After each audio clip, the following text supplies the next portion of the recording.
Hi, everyone. Donna Beheit here, and today we're talking to Judge Joyce Kimbler. She is Medina County Common Pleas Court judge here in Medina County. And today we are talking about how COVID has really disrupted the courts and how they've made those adjustments and those changes. And so how are you doing today, Judge? Well, I'm doing fine. It seems like we're at a stage where we're like getting our feet under us and we're beginning to deal with it and we know how to move forward in this issue. Well, that's great. I think that a lot of people, well, maybe not a lot of people, but people do have interactions with the courts. And I think that telling them how safe it is there now and the precautions and different things that you're doing, I think will make people a little more comfortable to come to court when necessary. So how was it at the beginning? So kind of walk us through that just a little bit at the beginning and what you kind of did and then the changes that you made. And Well, it was interesting because from the very beginning, our Chief Justice, Maureen O'Connor, indicated that the courts in and of themselves are an essential function and that shutting down is not an option. So we had to make sure that we could identify under what situations we would be open and how we would continue to function to provide that essential function for the community. So from the very beginning, we have never shut down entirely, but we have done things that were consistent with the orders that came out of the governor's office. The Chief Justice indicated to us that basically we should follow whatever orders came out of the governor's office, particularly as it related to the operations, say, of offices, because we were most like an office in that setting. So in the beginning, the first thing that struck me was it was back at the beginning of April, the end of March, and it was just when COVID was becoming to the forefront, and we had to call in a grand jury. The grand jury is the body that is responsible for issuing all of the indictments, the notifications to a defendant that they have been charged with a crime. If you don't have indictments issued, you can't proceed with criminal charges. In order to have a grand jury, you need a minimum of 9 people. Well, when we sent out the summonses, we sent out 80 summonses. That's always been fine in the past. On the day that we had the people appear, we had 8 people show up. wow. If you have 8 people, you can't have a grand jury. So we actually had to get on the phone and go down the list and call everybody and go, hello, you were scheduled to be here for a grand jury today. When can we expect you? And eventually we had enough people come that we could have our 9 people for our grand jury. And I think we had 6 alternates appear because you want alternates who can step in and out so that people aren't burdened by grand jury service. So that's what really impressed on me from the very beginning, that while we know that we're an essential function, people are worried about coming to the courthouse. And so how are we going to make people feel more comfortable and more safe? So that we don't throw parties and nobody comes. Right. Yeah, that was, with COVID and how, it shut everything pretty much down. I mean, office space, it shut down our retail, it shut down all of our restaurants, and we all just went, okay, we're home now, and trying to work from home. And now, did you do any kind of thing like this where we're talking on Zoom? Did you do any Zoom meetings with clients or with, not clients, but with the jury or with your defendants? And what? I have to give a lot of credit again to Chief Justice O'Connor, because she immediately set up a fund for technology grants that she made available to all the courts. So we applied for and received a technology grant from the Ohio Supreme Court to improve our telecommuting, so to speak, or our Zoom meeting capabilities. So from the beginning, basically, we determined that if it was a function that you didn't have to be in person, certain things by your constitutional rights require that you be in person for that particular thing. Other things, such as maybe a civil stalking protection order, the people need to be there in person. But if it was a type of an event that you did not have to hold in person, then we would do it all by telecommunications.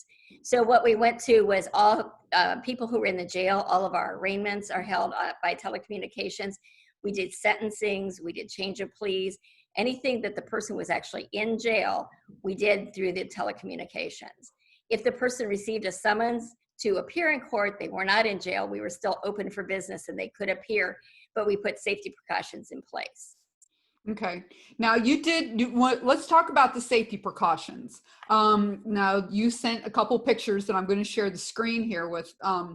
So would you like, I'll pull up the first one here Okay. And let's see if I can figure out how to share the screen. Here we go.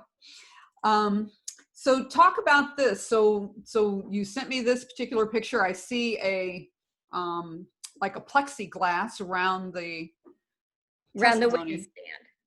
Yeah. area. So what you will see there is the Ohio Judicial Conference did several seminars where we, again, did teleconferencing with judges all over the state to determine what was the best and most efficient way to handle issues that would arise during a jury trial and still keep everyone safe. One of the things that came to light was a concern that a large part of the evaluation of a witness is evaluating their facial characteristics. You know, how are they appearing on the stand? And that, again, a big part of this is protecting people's constitutional rights, the right to confrontation.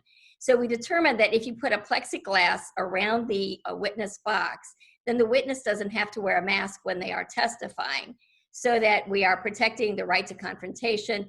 We are giving the jury the ability to still evaluate the witness's credibility, and we are protecting the witness and everyone else. You'll also see that there's a bottle of Purell there up on the bench, and we have bottles of Purell as well as Clorox wipes placed strategically throughout the courtroom for people's safety.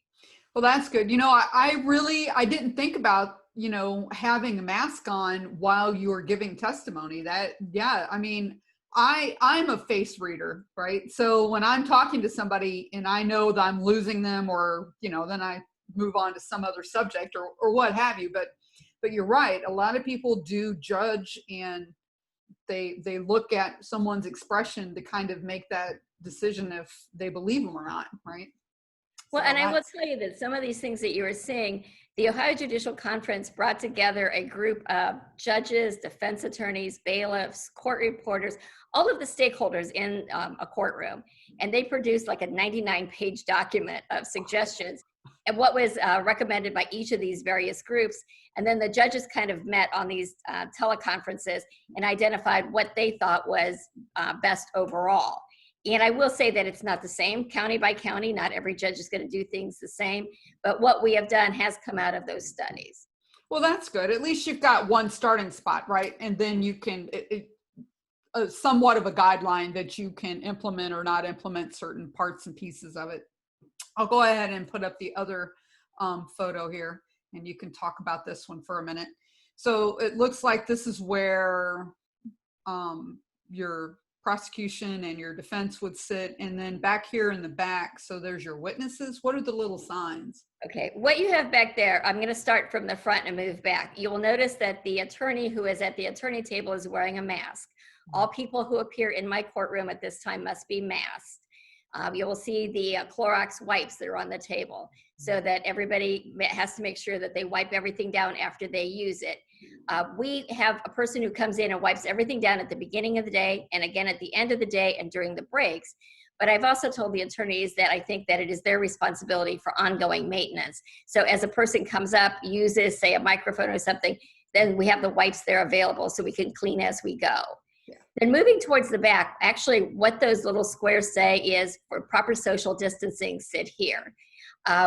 We are right now in the middle of a civil matter, and it's kind of our dry run, because this particular civil, it's a preliminary injunction hearing, and it's got 10 attorneys, 8 parties, 7 witnesses. I mean, it's a very well-populated hearing. So what we wanted to do was figure out where to put everyone to keep people as safe as possible. So we did go through and we measured out, you know, just like you have at Aldi's or Bueller's, you know, here's where you are for proper social distancing. So what happened was we talked to Krista, and I'm going to mispronounce her name, I apologize, Wazowski, yeah. Our Medina County Health Commissioner, yeah, who is a wealth of information. And she actually came in and walked through the courtroom with me. And I said, okay, here's what I'm planning, here's what we're doing. And what we did, again, meets with the interview that I did with her. And I told her, I said, you know, here's how we're going to socially distance people. Here's the cleaning that we're going to do. And I said to her, now, I'm confused. Is it 6 feet or masks, or 6 feet and masks? And she said, it's 6 feet and masks. And I said, well, what if people don't want to wear masks? And she said, well, here's why you want to tell people they want to wear masks. if you bring the people in your courtroom and they don't wear a mask, and it later is determined that someone in there had the COVID, if you're wearing a mask, you will be asked to self-monitor for 14 days. If you are not wearing a mask, you will be required to self-isolate for 14 days. So she said, if you don't want to wear a mask, prepare to shut yourself down for 2 weeks. Yeah. At which point I said, we're wearing masks. Because again, the court is an essential function. We cannot put people at risk that the entire court would be shut down because we're choosing not to follow her directives and wear masks. It just makes sense, especially now that the numbers are really starting to head back up again, and people are, it's warm outside. People are wanting to socialize again. I know we all feel the itch because me too. We want to get back out there and we want to do, what we would normally do in the summer. But right now we definitely need to remember that virus is still out there. And our hospitalizations are going up. It's not just the number of cases going up, it's the hospitalizations, right? And that's what I'm more worried about than a lot of other things. So, well, I think that it sounds like the courts are pretty safe and fantastic, things that you guys have put into place. It sounds like you've got it covered. And thank you for this. This has been great information. And I hope everyone out there stays safe. Wash your hands, wash. Try to keep social distancing. And if you go to court, wear your masks. So, Judge, you have a wonderful 4th of July. It's coming up. And I'm sure we'll be talking again soon. Come on in anytime. It's an open courtroom. We'd love to see you. All right. Thanks. Have a good one. You too. Bye-bye. Bye.